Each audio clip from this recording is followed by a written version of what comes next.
Hello everyone, Pierce Nation here. Welcome back to a new deck profile. Today we're going over kashtira, and deck's still good. Deck's still good. I don't complain.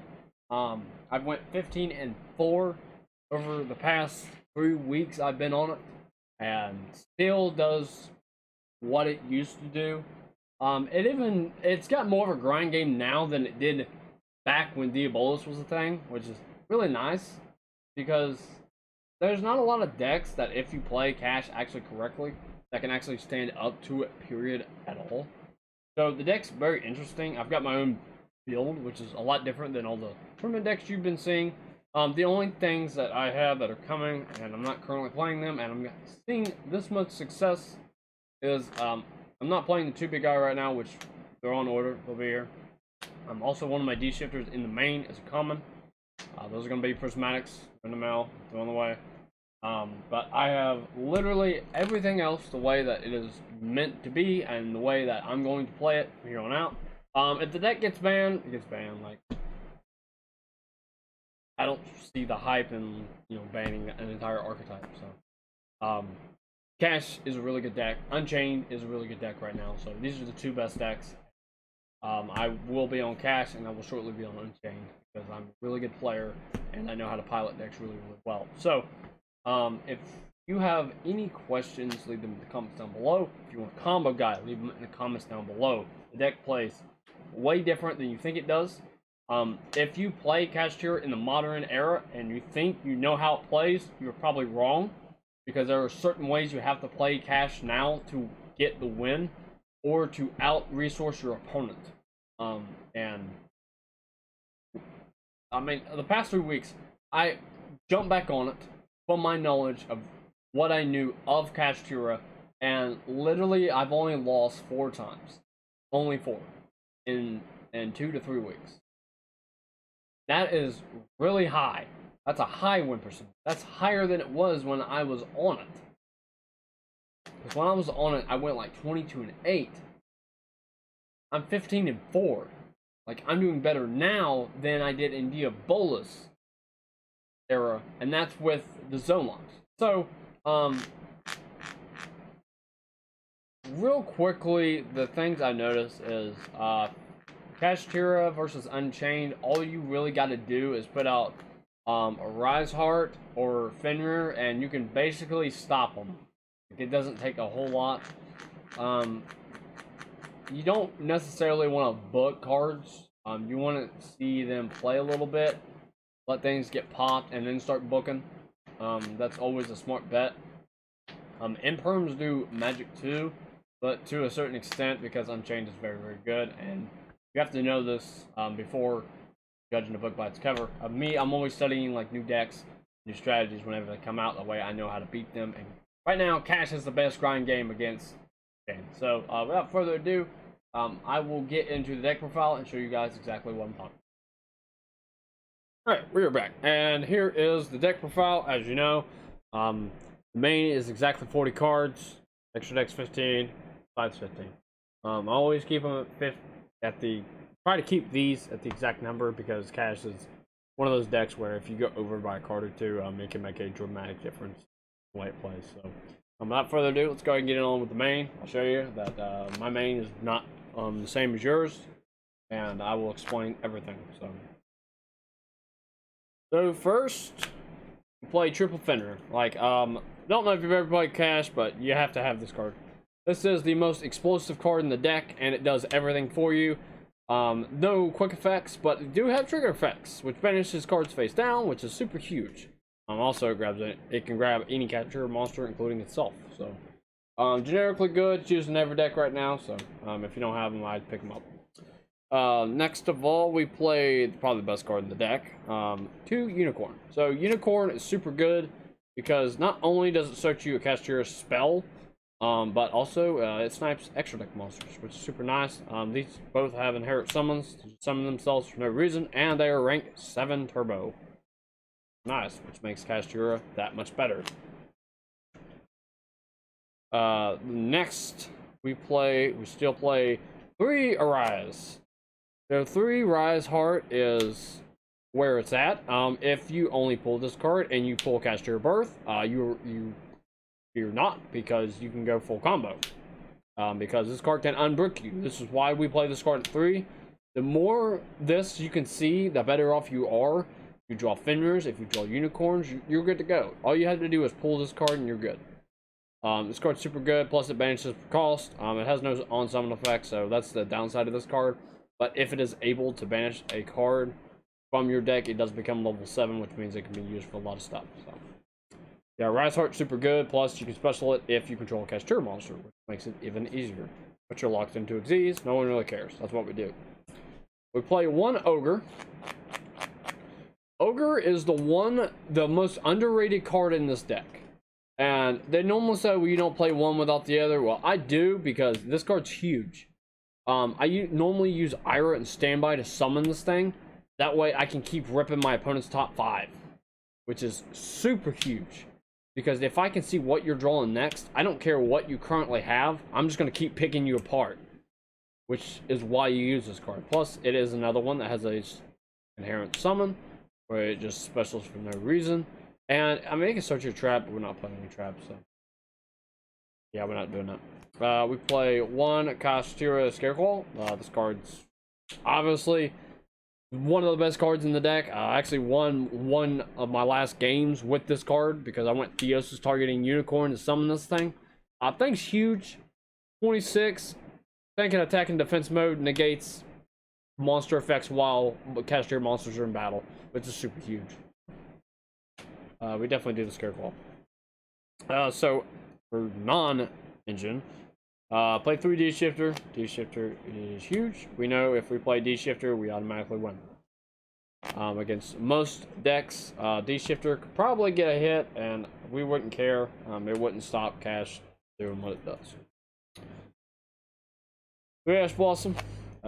Still a really good card in the current format, so I definitely play Ash. Ash is super huge. Really good. 2 Joel and Lockbird, super good. Can't do it if you shifter, so just keep that in mind, because that's in itself for cost, which you can't do.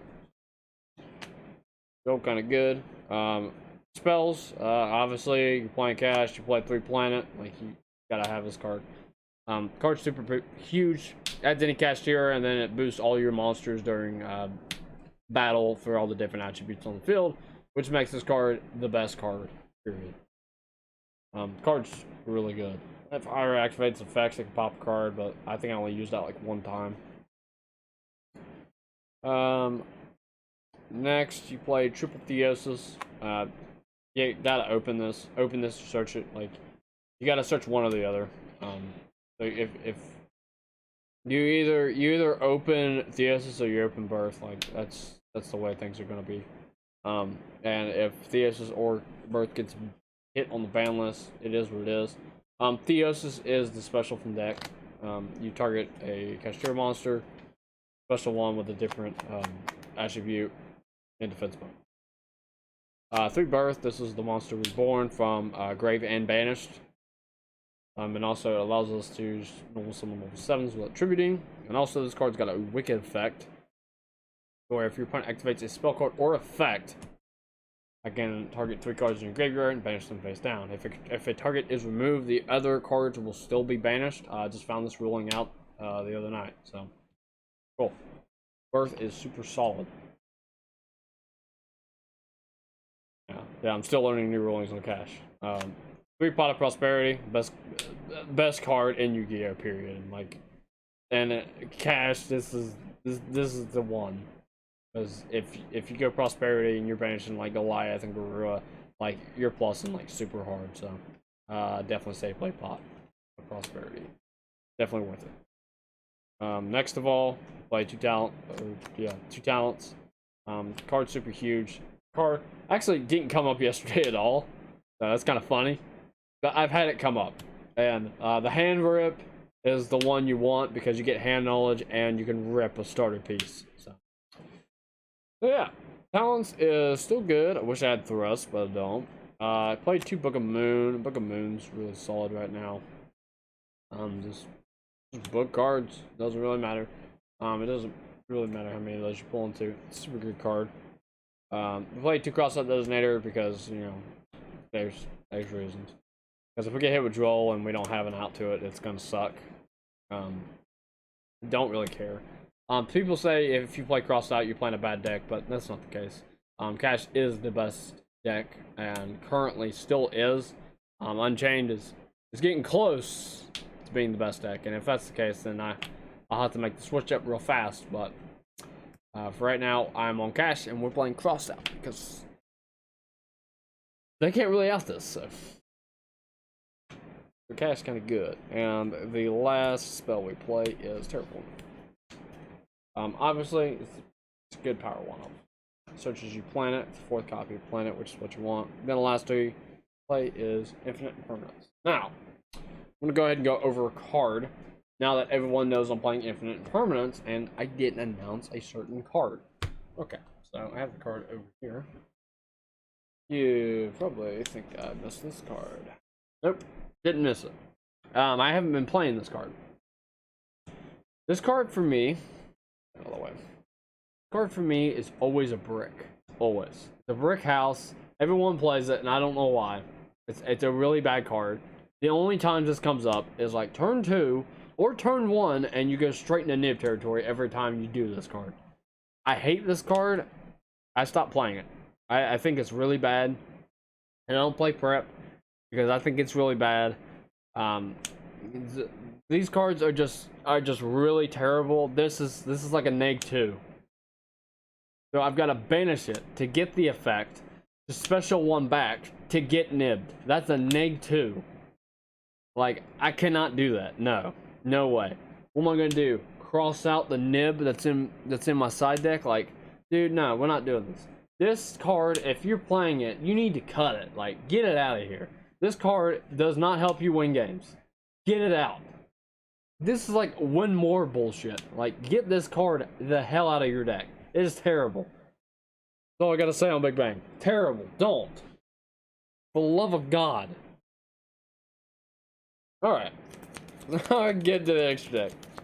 Now that I've ranted enough about not playing Big Bang.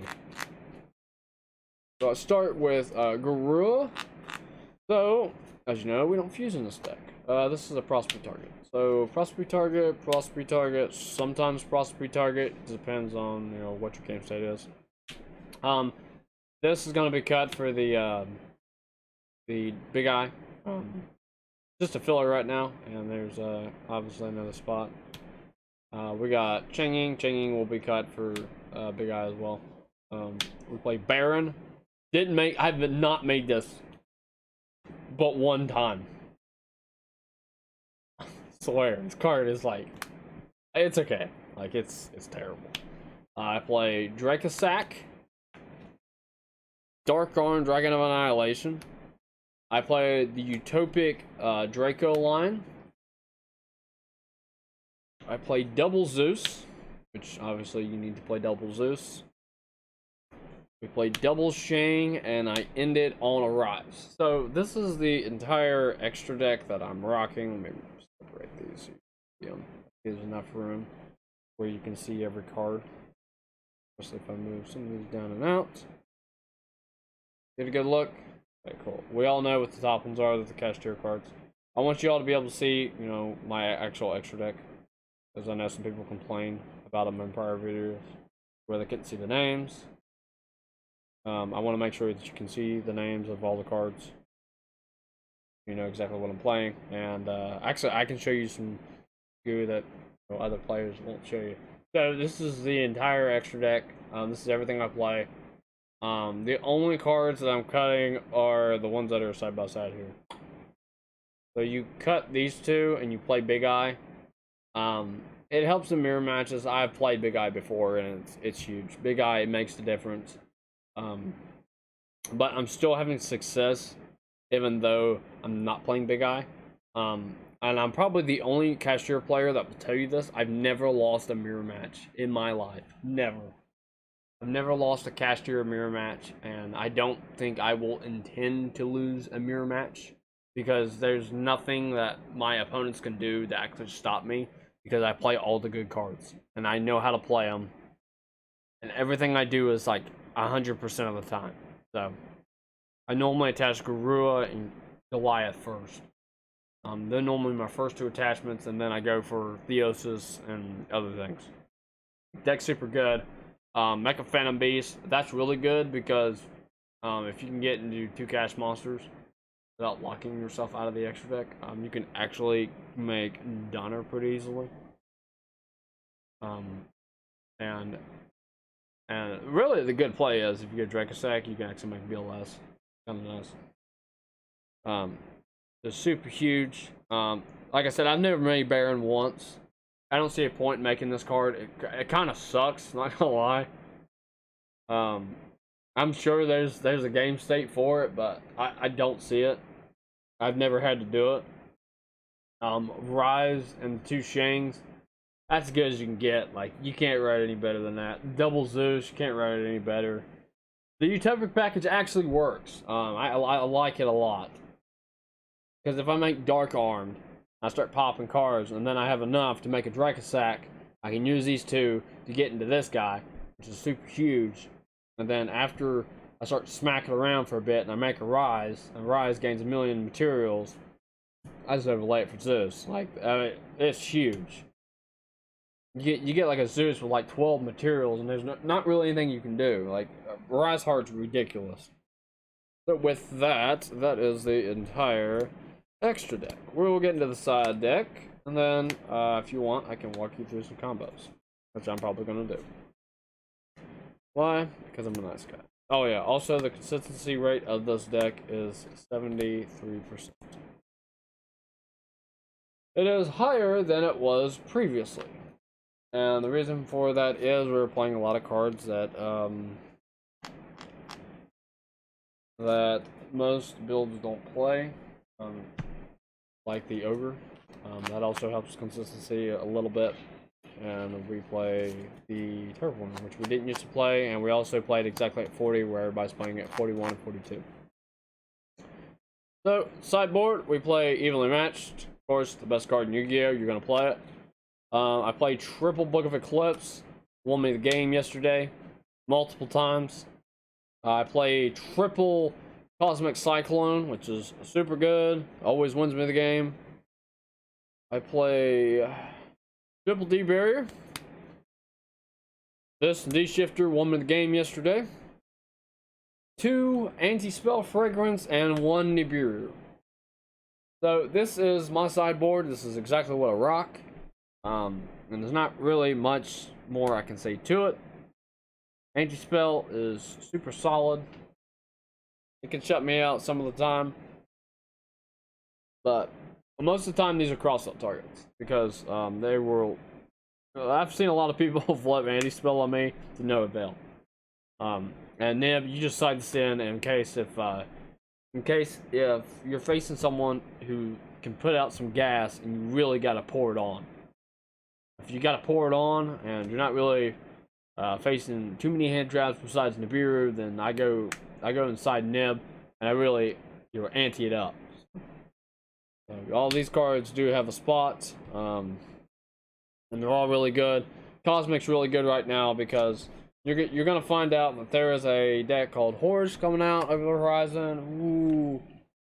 Ooh. This deck is the worst deck I have personally ever seen. This deck is bad. The deck only withdrawal is a card called Pharaoh's Sarcophagus. And you can look this up, I promise you. It tells you. The monsters can only special while Pharaoh's Sarcophagus is on the field. They're inherent summons, so they can just summon. Just because. They don't start chains.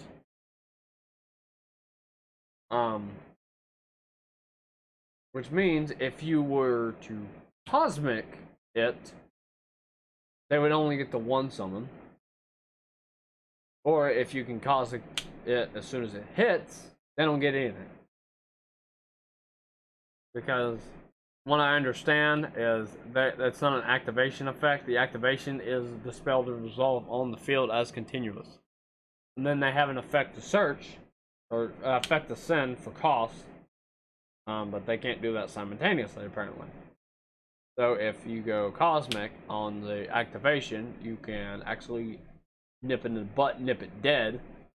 And I'm just going to assume that when the card comes to the TCG that they will be able to activate the cost effect. I'm just going to assume. Anyway, it doesn't really matter. If you cosmic the Pharaoh's sarcophagus after the first summon, the deck dies. They only play one copy of that card, and that card is their saving grace. You cosmic, you win. Like, it's that simple. Like, I've never seen a meta deck so terrible in all my life.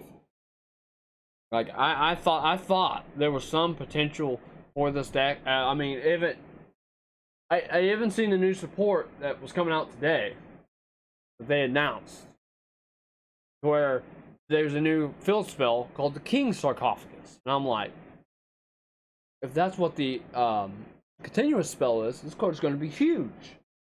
Card's going to be the card to play. And then I look, and it has a different name, so they can't even use those effects, which makes it a bad deck. Which, that's what I'm saying. Like no one's going to stop playing Cosmic. Now, I could see Cosmic getting limited, honestly, because this card's so powerful. It's a quick play. It just says pay 1,000, banish one. Like, who won't do that? Like, seriously. Like, Cosmic is super huge. Next of all is Book of Eclipse. What do I think of this card? This card actually has won me a lot of games.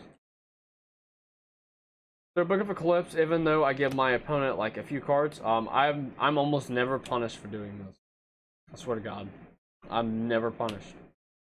Anytime I flip Book of Eclipse, I'm never punished. Like, I just hit it in the right spots. If I know my opponent has one card that they can do something with, I will Book of Eclipse just for fun. Just because I know they can't do anything. They'll get the one card, but that's it. That's all they get. Unless if I got Rise Heart, then, you know, I'll just banish it face down the way they can't get it back. So, Book of Eclipse, super good. And, of course, we're going to talk about the best card in Yu-Gi-Oh! Which is Evenly Matched. So, Evenly Matched is super solid, and I love the card. It's a really hard card to get over, because by the time I've done busted through all your materials and doing everything, like this card just hits you so hard you can't do anything. And like Floodgates, I just laugh because that's evenly. Like, it's like a lab. Like, I'll evenly all day long. Because that's how you out those type of decks. Like, you just evenly match. There you go.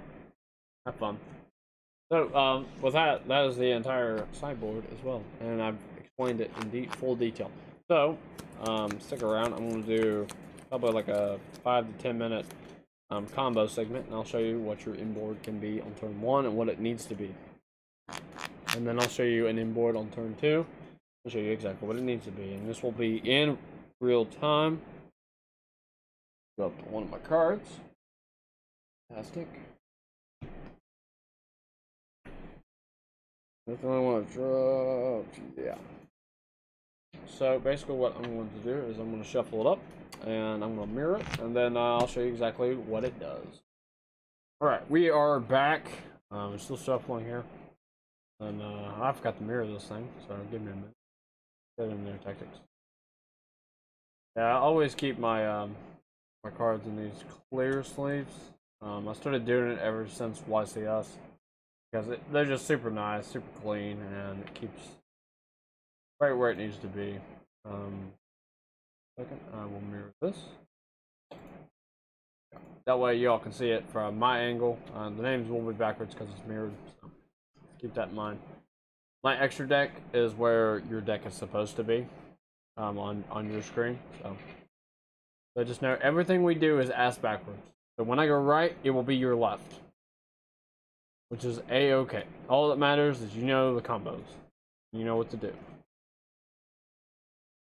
You can do it either way. It doesn't really matter. I've actually seen people play in actual tournaments that put their extra deck and deck in the two opposite spots, which, I mean, it's not illegal, but it's not legal. So, I mean, like, you do you. I mean, it doesn't really matter to me. So, here we go. The consistency of this deck is very high. And you will see that from the word go. Alright, so we pulled. We got Imperm, Wraithoth, Theosis, Wraithoth, and Rise. So we have one dead card in hand, which is A-OK. We don't really care because we have follow-up for next turn anyway, and we don't really have to do much. Here, Droll does not kill us. It won't actually do a dent because we have too much to play with. So we will go Wraithoth, and you will search Unicorn, because Unicorn is the best one of them all. So we search out the Unicorn. You will then special the Unicorn, go Unicorn Effect, and you will get the kashtira Birth. Now this card is very important, and if you can put it down in certain situations, you will win. You can then leave that off with Theosis targeting the Unicorn, and you will special the Fenrir. The Fenrir effect will activate, and you will add the Scareclaw. Now there is a reason that you do it this way, because you can actually do a lot this way. So you add Scareclaw. Cool.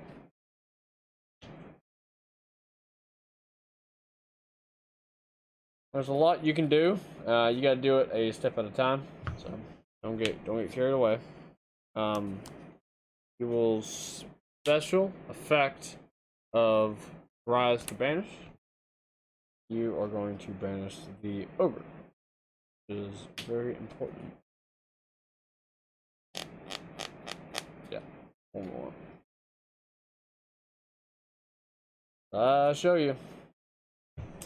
Nice to stop through your opponent's deck face down.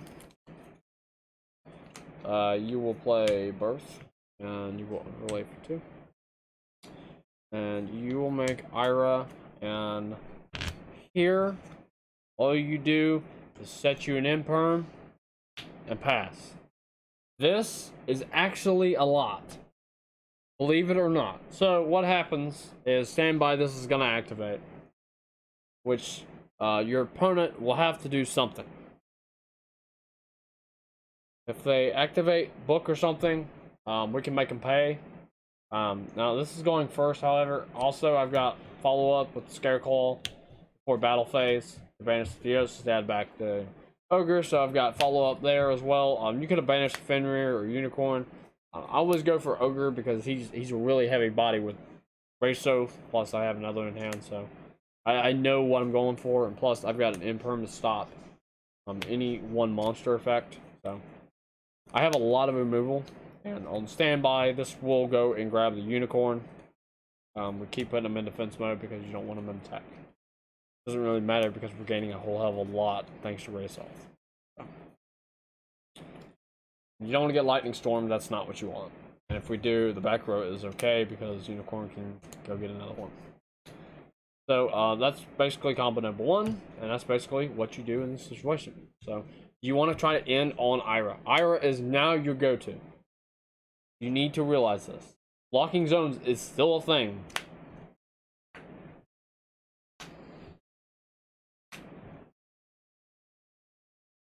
Kash is still good. You just gotta play it right. You can't go gung-ho. And yeah, you could still do the Rise Heart, but it just depends on your matchups. Like if you play like Mathmech or something, like yeah, I would go Rise. You play Tier, I go Rise. With Ira, I mean, you can do a lot with it, honestly.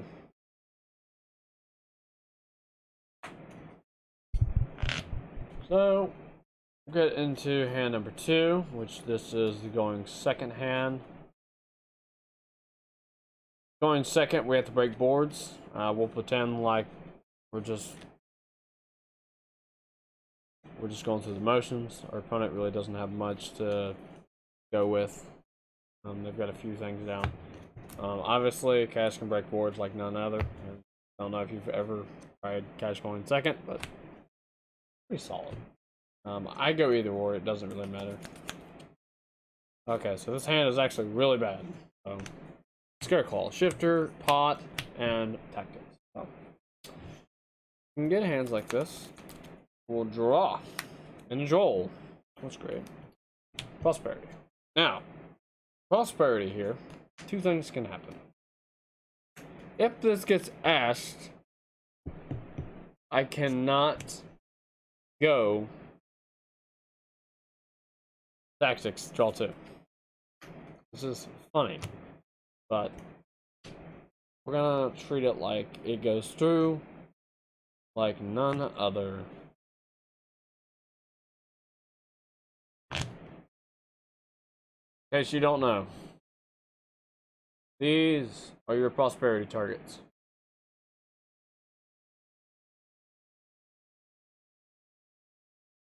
Those are the ones you need to hit.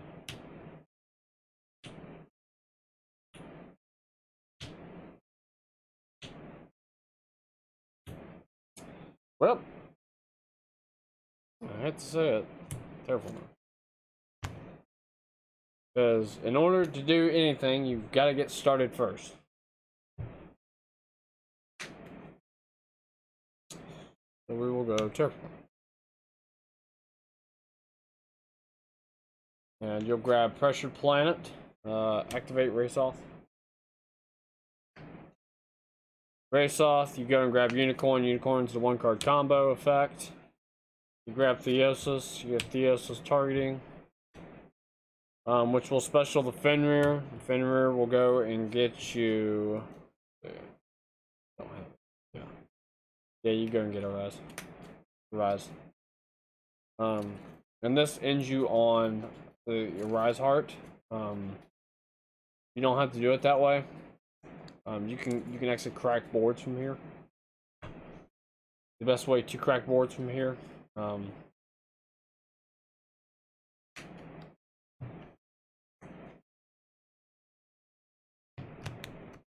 Let's do something a lot like that. No, we don't do that. Yeah, let's show you. Dark Armed.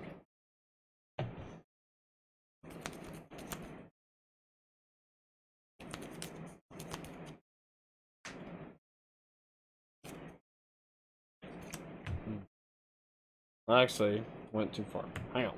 I got it. Went too far. If I was in an actual game, I wouldn't have done that. The reason I have a hard time because I'm trying to like simulate in my mind. So, you actually special this first, and then you make the Dark Arm dude.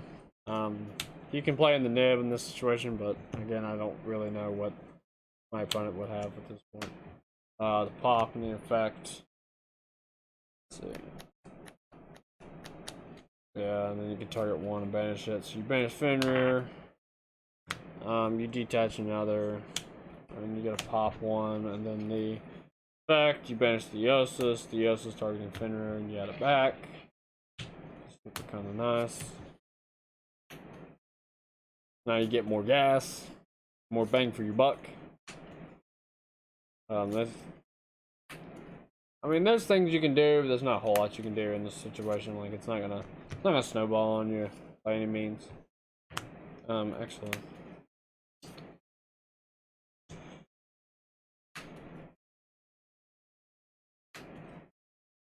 Yeah, I don't need that. I will banish it though. I will banish this, and then after that chain, I'll go Rise Heart, banish Earth. This is how you're supposed to do it, by the way. And then you go Dark Arm, detach one, pop, banish, and you add the Birth. That's how you do that. Then you go Birth, and you just keep going, and it snowballs. Effect. See, I already did you. And I did Pinner. That's great. Oh yeah. That's what I want. Because in this situation, you can go. So.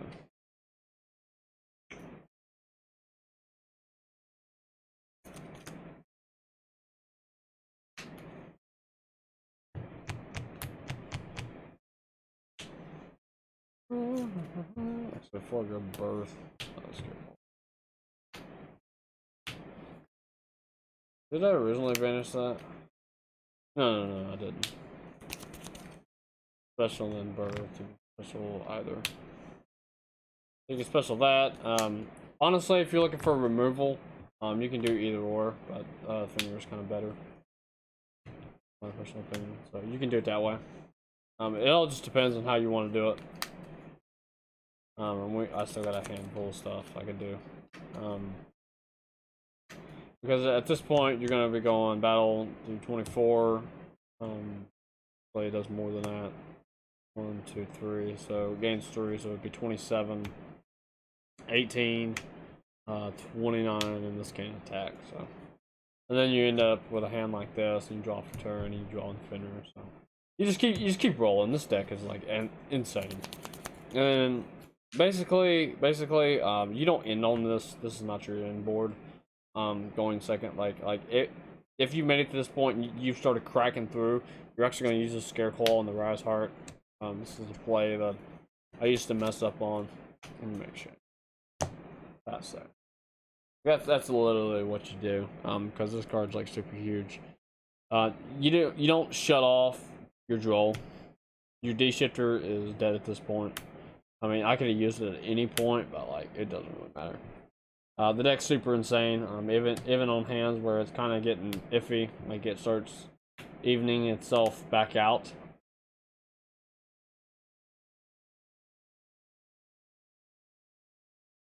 What I'm saying, like this deck just doesn't stop giving. So I mean, kashtira is still the best deck. While it's still the best deck, I'm still gonna be on it until this deck gets banned. Which could be very soon in the nearby future. It's not today. Maybe could be tomorrow. Most certainly is not today. I don't think this deck really needs banned. I just think they need to print better archetypes. Because the ones we have really suck, if I have to be honest. And the ones that they're coming out with in the future are all graveyard reliant, and you're going to have to ban Shifter. So. That's just how it goes. And if people don't like it, well, that's their battle to fight, not mine. I think Cash is fine. I mean, I don't really see a problem with it. I mean, I've been on it and off it, and I really don't see a problem with it. I like being on it more than I like being off of it because I'm a better pilot when I'm on it than off. Piloting against it and seeing bad pilots is what really gets on my nerves. Because there's a lot of players that misplay like never before. And they think just because, you know, Cash is the best deck, they can jump on it and, you know, be at best deck status, and not the way Yu-Gi-Oh works. So, if you have any questions of anything, and why the lines are different, and why we don't play Big Bang, or why I play Ogre, and some of these other cards, you can leave it in the comments down below. You can ask me. Also, I'm going to start projecting my Instagram again. As you all know, Pierce Nation is on Instagram. Pierce Nation 47. You go there, I have like 1,200 and some odd followers on Instagram. I have not posted. I post in like 6 months to a year, and I keep getting followers. Just like I've noticed, you know, I've started getting subscribers probably because of my Dynamorphia profiles. I don't know. But I figured I might as well do a video letting you all know I'm still alive. I have been sick for the past week and a half, so why there have been no uploads in like 2 weeks. Yeah, that is why I have not been uploading. I have been playing cards. I don't have a problem playing cards. I just couldn't talk, and if I can't talk, I can't do videos for y'all. So I'm back. I am almost at full health. I've still got a little itch in my voice, but you know, I'm good enough now. I can actually talk to people. So we at Whirlwind, which is where I play, have a big tournament coming up. And if you all would like to come down, let me know in the comments down below, and you can face me, which I am one of Whirlwind's best players. I probably will be your hardest matchup you'll ever face. You can come down, face me and a bunch of other YouTubers locally, because they'll all be playing. There's a 50 there's 50 seats the tournament. I will be registering Saturday for it. It's $20 to play. You can face me in it. I don't see a reason why you shouldn't, you know, if it ain't too far for you, why you shouldn't come down and try to place your bets against a YouTuber you like and follow, or one that maybe you hate and you wanna embarrass him on the world stage. Just go ahead, come at me. Like, I don't care. You can try and do whatever you want. That's fine. Like, I'm gonna be here. I'm gonna be playing whatever deck I'm on. It's probably gonna be Kash. Not gonna lie. And you can try to see if you can beat me and embarrass me, but I don't think that would happen. So, again, I would love to see some of my subscribers at my locals, or even at the big tournament, which I'm currently third in the Duelist Cup League, I believe is what it's called. The Duelist League, whatever it is, I don't know. Whirlwind puts it on, so I compete in it, and I've competed in it all summer long, and I'm third. Even though I've missed 2 weeks, I don't know how I'm third if I've missed 2 weeks. Well, probably because I'm just that good. And you know, there's people in my locals that are somewhat competitive, and then there's some that are not. And there are some that think they are competitive, and I blow them out of the water 2-0 like every week. So yeah, it's embarrassment. There's only one dude that's ahead of me that I think is on my level, and yeah, so we're just gonna leave it at that. There's only one dude ahead of me that I believe is on my level. Basically, to get points in this Duelist League that they're putting on, basically what you do is you get points for winning. So like every win, it goes on your Konami thing. You get like 3, 6, 9, 12, depending on how many wins you get per locals. And then you also get a point for entry. So you could walk away with 4 points, 7 points, 10 points, and even possibly 13 points or more if there's a top cut. Which top cut they normally do once we hit like over 20 players, which happens more frequently than you would think. But sometimes it doesn't happen because, you know, people work and they have jobs. Me, I have jobs too, but I'm always there and I always make top cut. So most importantly thing is we need attendance. And basically, not only that, not we, because I play at Whirlwind, but that's it. I play everywhere. I will go anywhere. I don't care. I play where my card game goes. If a shop opened up down the road and it offered me better things, and customer first, where they would go out of their way to get things for me to play for them, I would jump on that opportunity the minute it started, because the reason is I'm a super good player, super competitive, super smart player, and I know opportunities when they're shined at the door. Obviously, from playing this deck, my opportunities are limitless, and they will be because of how smart I am at the game. And that's why I kind of want to challenge my subscribers. I want to challenge my subscribers. I want to challenge the people that hate me, and I want you to show up and beat me.